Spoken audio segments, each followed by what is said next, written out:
ายเลขโ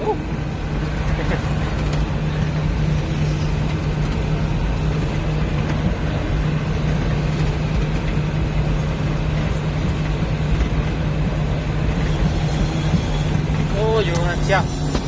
อยู่หันงามมาเลยว่ะฟุ้นนะนี่ขับรถนะครับรถนะงามมาเลยว่ะโอ้ยสวยยาวสัก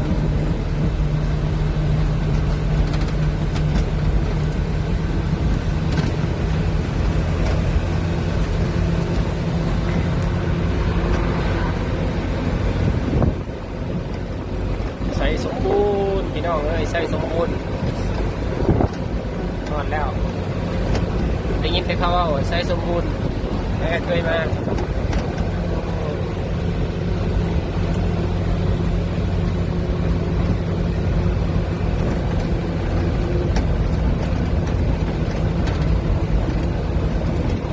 กำลังพัฒนาครับ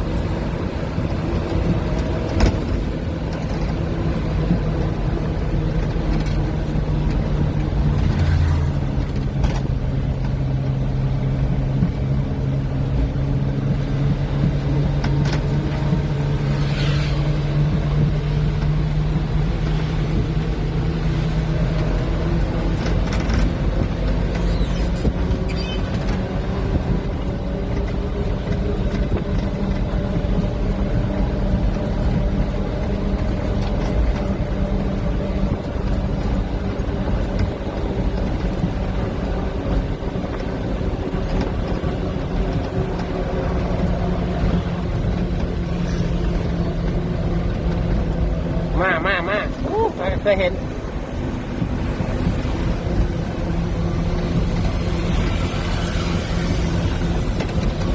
ใช้ปูคันนี้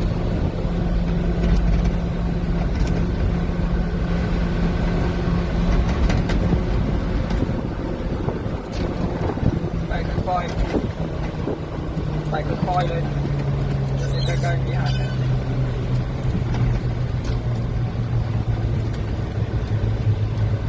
ใช่จอดแล้วต้องเอาอาถาดไปแล้วไปเลยอาถาดไปเลยครับ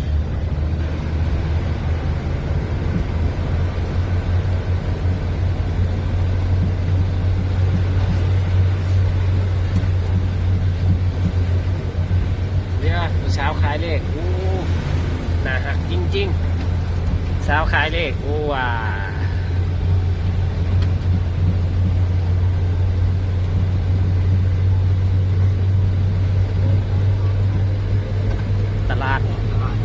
ตลาดไซสมบูรณ์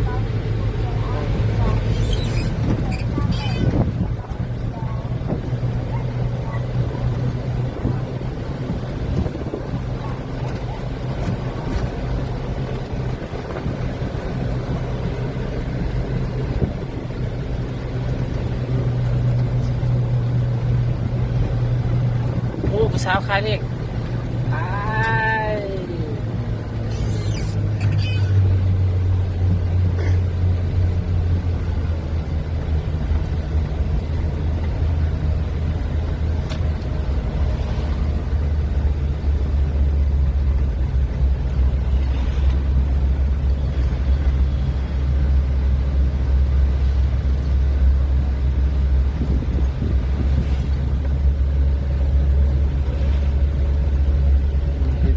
ใส่สมบูรณ์เนาะโอ้มีหอยนำลำธาร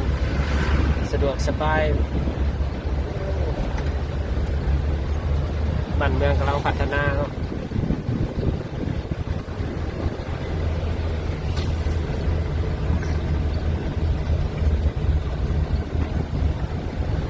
สาว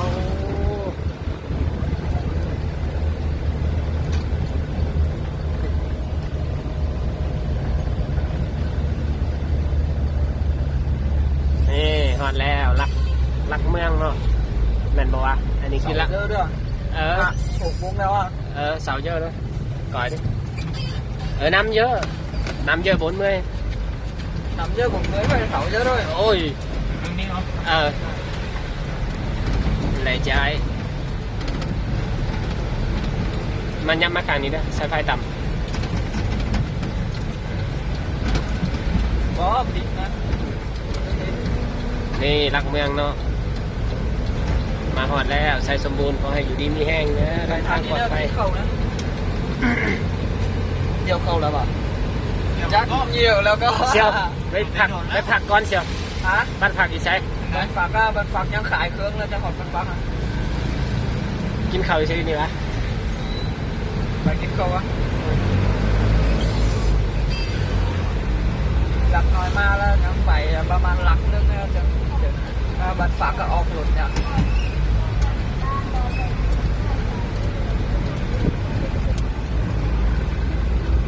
bay sao nhau nhau โอ้รถเขาจอดเลยโอ้หอนหานกินข้าวแล้วมัน